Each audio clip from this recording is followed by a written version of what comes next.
Hi there, fellow sea glass lovers. Thanks so much for joining me today. I'm Jackie, and this is part 3 in my 3-part video series that I'm doing to show you how I create a sea glass mosaic on this very large antique window. So in my first video, I showed you how I completed the sea glass stars, and in video number 2, I showed you how I did the night skyscape. And in today's video, this is the best one. Because in today's video, I'm going to show you how I'm going to finish off the sky. And my goal with the sky is to get a whole bunch of flowing lines and a whole bunch of movement that's really going to set off these great big large stars. It should really make them pop. So I really hope you enjoy this video. It might take me a while to get it done, but I will eventually finish it, and you'll see the end of this piece by the end of this video. So before I get started, I just went through a lot of my large green sea glass, and I picked out a whole bunch of pieces and just laid them on the glass. I haven't started gluing. I'm just picking out pieces that are going to give me kind of this flowing line look, because that's the look that I'm going for in my night sky. And I don't really want to have too much sea glass in front of me when I'm creating these lines, just enough so that I can play around with it and create nice flowing lines. And then I took out a tray of my green sea glass and a tray of my white sea glass, and I've got them sitting there just to help me fill in. And then I'm going to start at one end and then just gradually fill in as I go across my night sky. So as I start to fill this in, what I started with was a row of white sea glass right at the bottom, because to me that's like the light that's coming up from the earth, and it will often reflect off the horizon line in the night sky. And then I'm going for flowing lines, and I want to vary some skinnier lines with some thicker lines just by varying the size of the sea glass. And then even within a line, like here, I did some skinny and standing on end pieces, then a thick one, and the line kind of turns small again. And then I'm probably going to get into making that line bigger again. So, and the other thing I wanted to do was put in a few lines of white going through here as well. And again, great big pieces of sea glass right beside a tiny line of sea glass. So as I'm continuing the flowing lines across this piece, I decided in this section here I wanted to make a little bit of a spiral.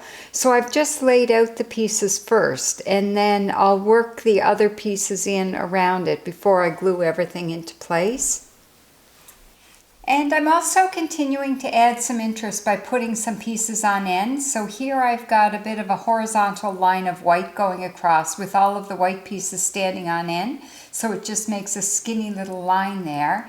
And then here I've started a few horizontal pieces of green, and then I've changed it to vertical pieces of green just to add interest and make a person's eye pull in and look a little bit closer as they're looking at this piece as a whole.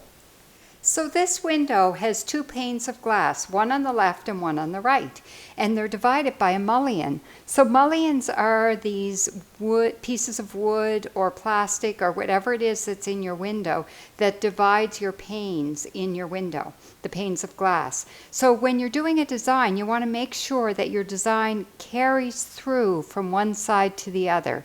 So I'm being aware as I go that not only does it carry through in the brown, but also in my lines in my sky. So I've got white here, white here. I've got smaller lines of green going across here, medium lines here, large lines here. So that way my design, when it's finished, is going to flow really nicely. So you want to take care when you're crossing the mullion in doing a design on an antique window. And in the right pane of glass, I'm going to do another spiral to complement the spiral that I did in the left pane of the glass. And a little row of white rocks on this side will complement a little row of white rocks on this side. It's all just to add a little bit more interest. All right, I've got the sky all filled in with sea glass, but I'm not counting this as finished yet. I just stood it up to look at it, and I'd like to get some feedback from you, my audience, because I know you're out there, I know you watch me, you've seen me create a lot of different pieces, and I'm wondering if you can give me any input into anything I may be missing. If this is well balanced, do you think it needs a little bit more blue? Any feedback whatsoever I'd really like to get from you. And you can either post a comment in the comments section down below, or if you don't feel like making your comments public, you can send me a private message at Jackie Trimper Seaglass. So I'm going to give you a close-up look here and really be critical and give me some good feedback on what you think of this piece and what I can do to improve it or finish it off. So I'm just going to zoom in here and give you a bit of a close-up look, just to let you see maybe how you do have to look close to see a lot of the details. A lot of those things that I pointed out to you as I was creating this piece. All the sea glass pieces on end, the movement within the sky and within the skyscape, the brown part at the bottom. So, what do you think? Do you think I need to add a few more details on top of any sections? Do you think there's enough blue there? Or do you think I need to add a few other bits of color? And what do you think of the variation of the size of the rocks? Maybe I need a bit more white in the sky? I will value any and all comments you have to make. Really interested to get your feedback. So this piece has taken me a long time to do, and I've enjoyed every minute of it. And I made this piece for myself, as opposed to making it for someone else, and I know I'm going to enjoy looking at it for many years to come.